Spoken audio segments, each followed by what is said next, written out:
Bienvenidos a la segunda sección de esta serie en respuesta al doctor David Macario.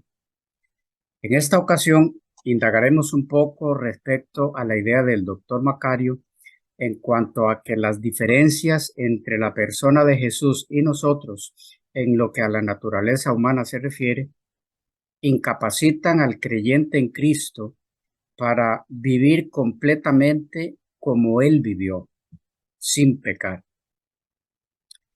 El doctor Macario, luego de exponer lo que hace diferente a Jesús de nosotros, pasa a explicar que debido a esas diferencias, el cristiano está inhabilitado para lograr un carácter perfecto como el de Cristo, a pesar de ser el cristiano, un convertido o un nacido de nuevo. Y agrega que la perfección del carácter de Cristo es para el cristiano un ideal, y que como tal, como ideal, está bien, pero no como una meta alcanzable en esta vida, antes de la segunda venida de Cristo. ¿Qué decir al respecto? Bueno, en primer lugar, hay que decir que compartimos su pensar en cuanto a que, además de ser Cristo diferente a nosotros como hombre, porque nunca pecó, hay además otras diferencias entre él y nosotros. Y creemos que de alguna importancia es el tener claras cuáles son esas otras diferencias. A eso nos dedicaremos en esta sección. A la vez, indagaremos si es cierto que una de esas diferencias es que Jesús no tuvo naturaleza humana caída o no asumió naturaleza humana caída. Conscientes de que por el tema que nos ocupa, estamos en terreno sagrado que solo debe pisarse a pies descalzos, pero también conscientes de que la humanidad de Cristo es todo para nosotros, según Elena G. de White, en Mensajes Selectos, tomo 1, página 286, y que como tal es la cadena áurea que une nuestra alma con Cristo, y que por lo tanto debe ser nuestro tema de estudio. Nos acercamos a esta temática con gran cuidado y reverencia, y a la vez con la seguridad de que si nuestro interés es realmente la verdad sobre esto, saber la verdad sobre esto, podemos contar entonces con la guía del Espíritu de Dios. Dos preguntas entonces a intentar contestar en esta ocasión. Número 1. ¿Era Cristo un ser humano igual a nosotros? ¿Completamente igual? Número 2. Una de las diferencias entre Cristo y nosotros es que no tomó él una naturaleza humana caída como la que tenemos nosotros. Bien, en primer lugar, es importante que tengamos lo más claro posible que el hombre Jesucristo, aunque fue un verdadero hombre, según Mensajes Selectos, tomo 1, página 286, párrafo 1, él no fue nunca un hombre completamente igual a nosotros. Él fue único en su especie. Fue el unigénito, Juan 1:18. Nunca hubo ni habrá sobre la tierra un ser humano al que Jesús fuera completamente igual. Y esto no solo por el hecho de que él nunca pecó, pero también con la misma claridad hay que decir y recalcar que las razones, porque son varias, por las que Jesús no fue un hombre completamente igual a todos nosotros, además de por el hecho de nunca haber pecado, no implican, como pretenden hacernos creer los representantes de la nueva teología en la Corporación Adventista, el tipo de naturaleza humana que tomó o asumió en su encarnación. Es decir, Jesús es un ser único en su especie, inigualable a cualquier otro ser humano que haya pisado la tierra. Pero esto se debe no al tipo de naturaleza humana que asumió, sino al hecho de que él es el único ser humano que antes de nacer como tal ya existía. Y la forma en la que ya existía era en forma de Dios. Era Dios. Él es el único ser humano que además de hombre es Dios. Esto lo hace único, definitivamente. Esto lo hace exclusivo, único en su especie, inigualable. El que fue hecho hombre ya antes era Dios y lo siguió siendo después de hacerse hombre. ¿De qué otro hombre puede decirse tal cosa? Elena G. de White tenía muy claro esto. Ella dice, desde toda la eternidad, Cristo estuvo unido con el Padre y cuando se revistió de la naturaleza humana, siguió siendo uno con Dios. Él es único, Él es el único que une a Dios con la humanidad. Mensajes Selectos, tomo 1, 265, párrafo 5. El único ser que era uno con Dios, vivió la ley en su humanidad, descendió a la humilde familia de un obrero común y trabajó en el banco de un carpintero con su padre terrenal, a fin de conocerle 361, párrafo 4. Era uno con Dios, infinito y omnipotente. La fe por la cual vivo, 9 de febrero.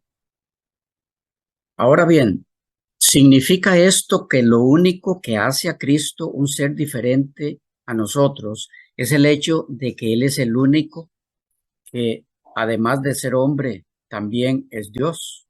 En otras palabras, lo único que hace la diferencia, además, claro está, del hecho de que Él nunca pecó, es que Él era Dios hombre y nosotros solo somos hombres, seres humanos. No. También en su humanidad, Cristo es distinto a nosotros. ¿Significa entonces que Él no tomó una naturaleza caída como la de todo ser humano? Sí y no. ¿Por qué sí y por qué no? Veamos. ¿Por qué sí significa que Cristo no tomó una naturaleza caída como la de todo ser humano común y corriente? Es muy simple, en verdad. La naturaleza humana que Jesús tomó es una naturaleza a la que se le une la naturaleza divina. Veamos esto más de cerca. La naturaleza humana creada en el vientre de María es una naturaleza a la que, a pesar de ser caída, como la de todos nosotros cuando inició nuestra vida en el vientre de nuestra madre, se le une la naturaleza divina, la deidad de Cristo, su esfera divina. No ocurrió esto con ninguno de nosotros en el momento de ser engendrados en el vientre de nuestra madre. En nuestro engendramiento como seres humanos comunes y corrientes, se unieron dos naturalezas caídas, la de nuestro padre y la de nuestra madre.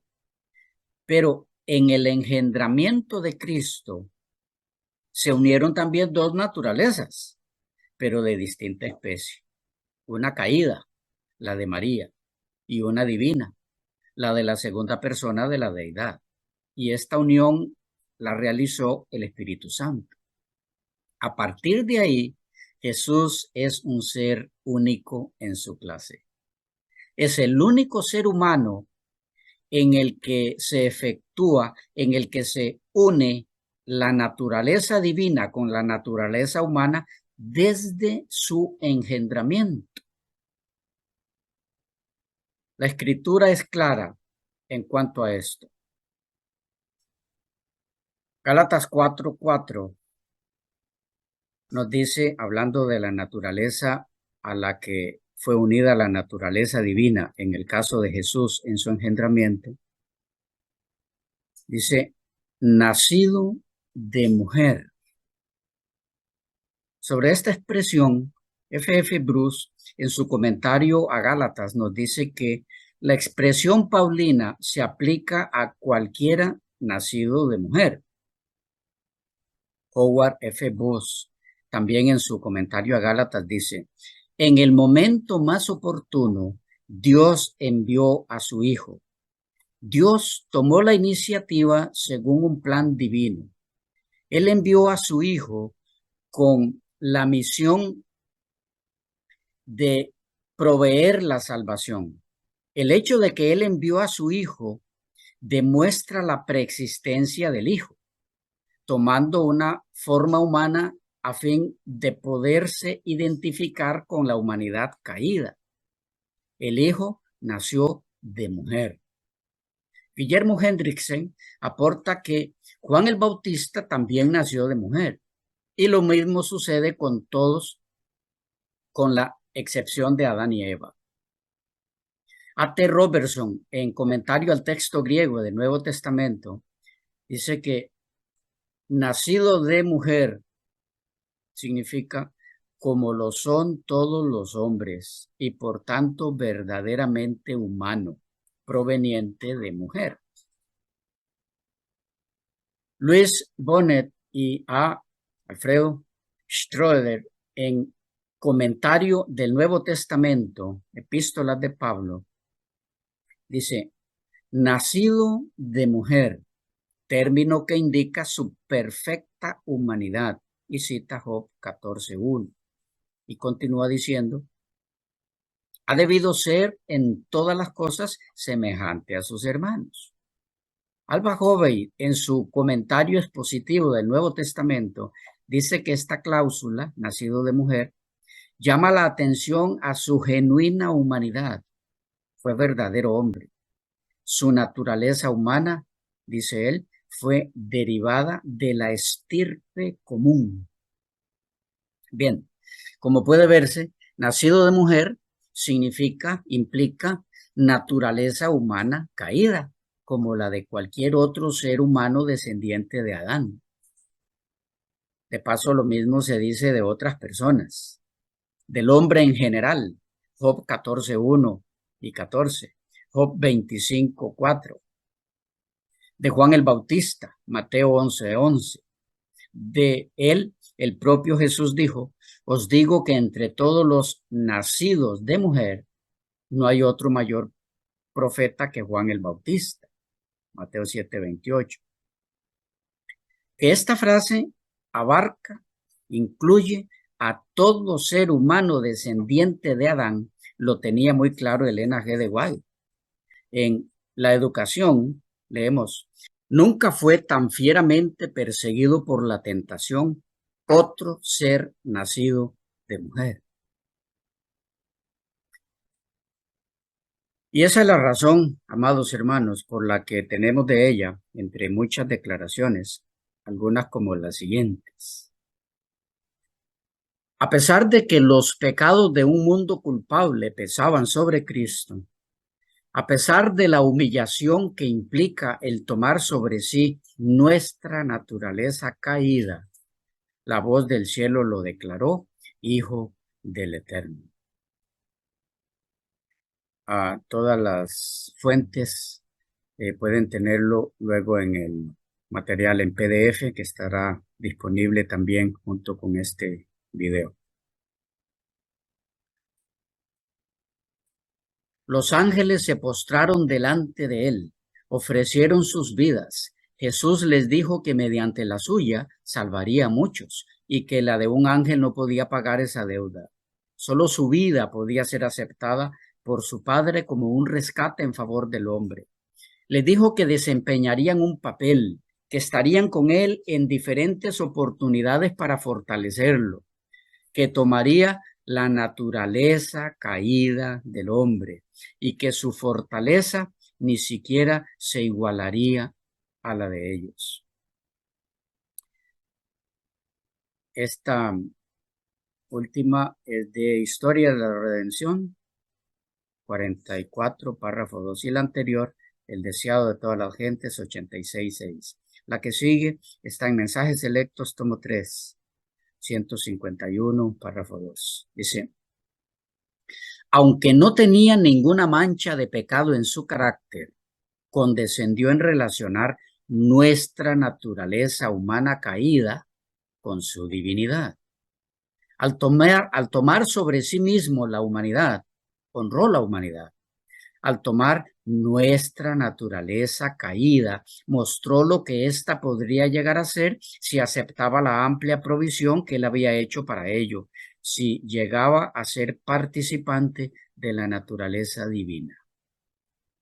En síntesis, entonces, nacido de mujer implica con la misma naturaleza caída de los descendientes de Adán. Pero esto nos lleva a la otra naturaleza que se une a la humana en ocasión del engendramiento, en el caso de Jesús nuestro Señor.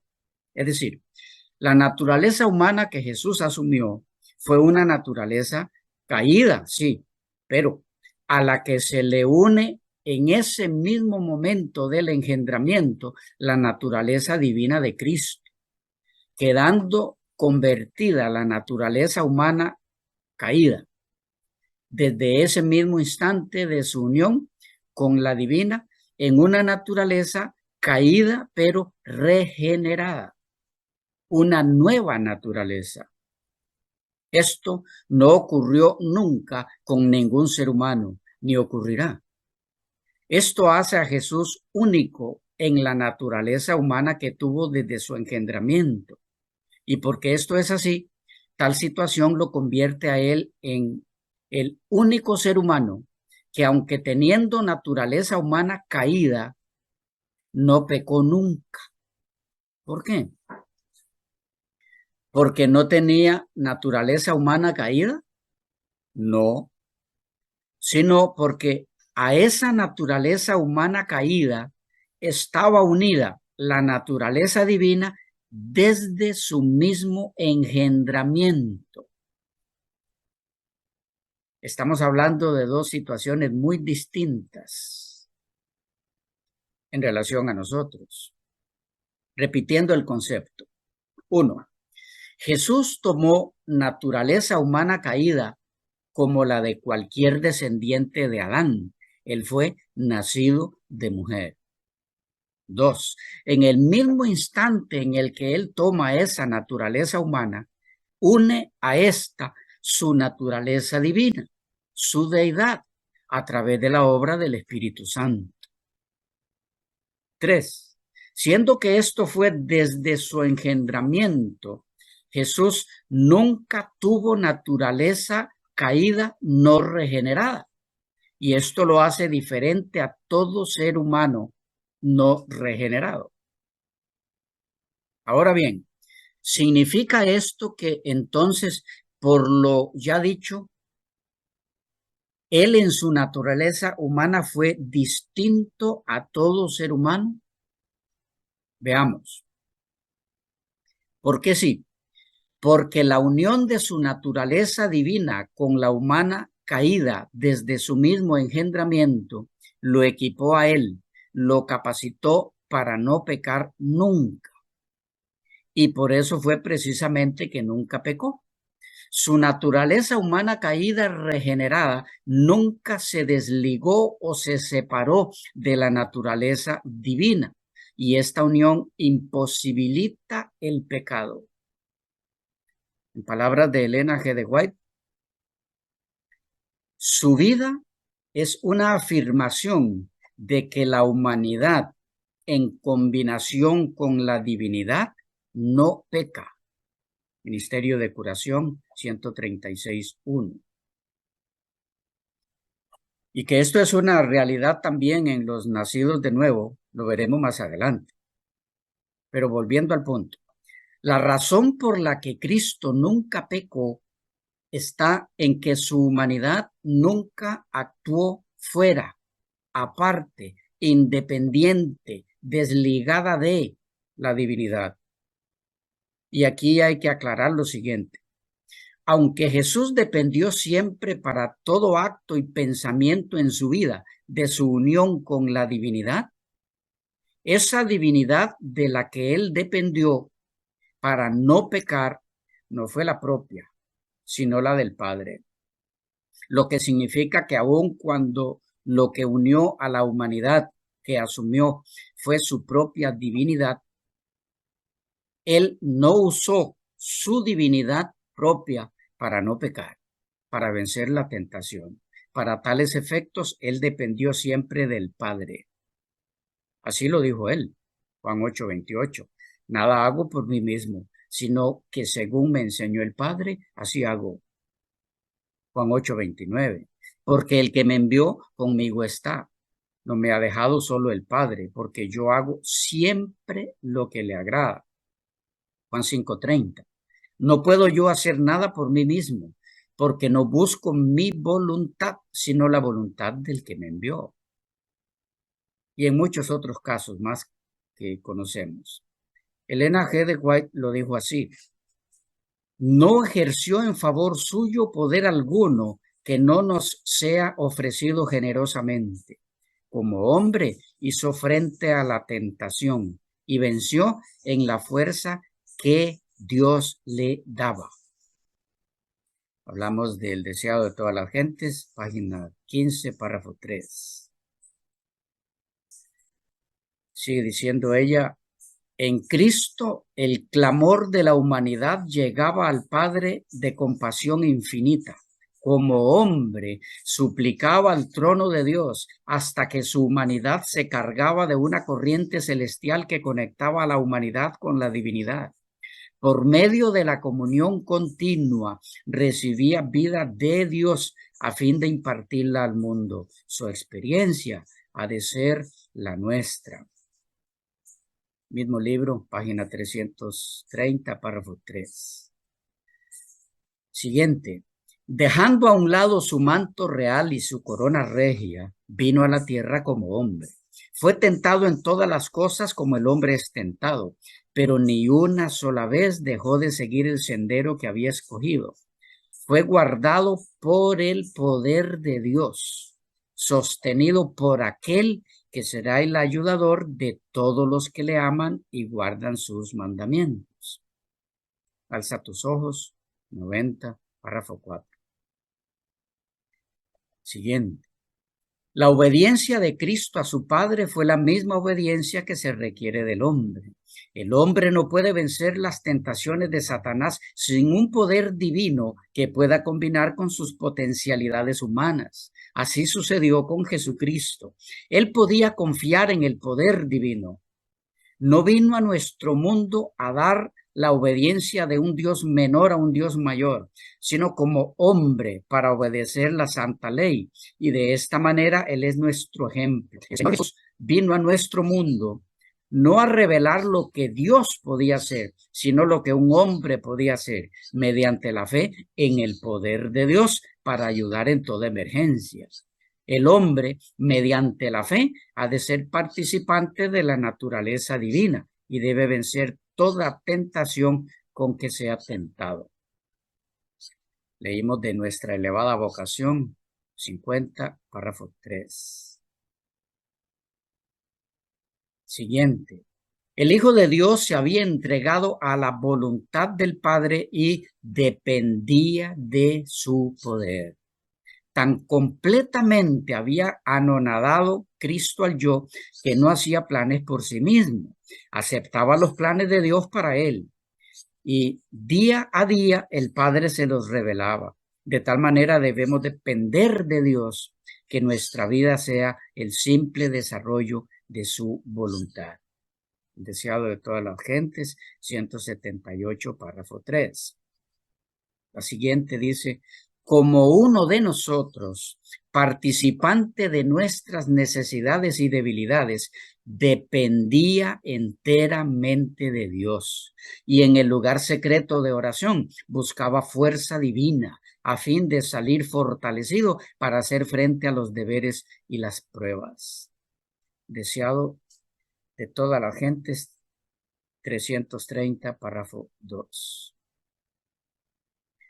Siguiente. Nuestro Salvador dependía de su Padre Celestial para recibir sabiduría y fuerza para resistir y vencer al tentador.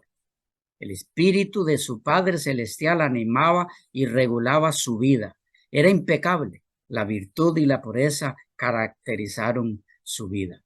Mensajes Selectos, tomo 3, 151, párrafo 1. Una más.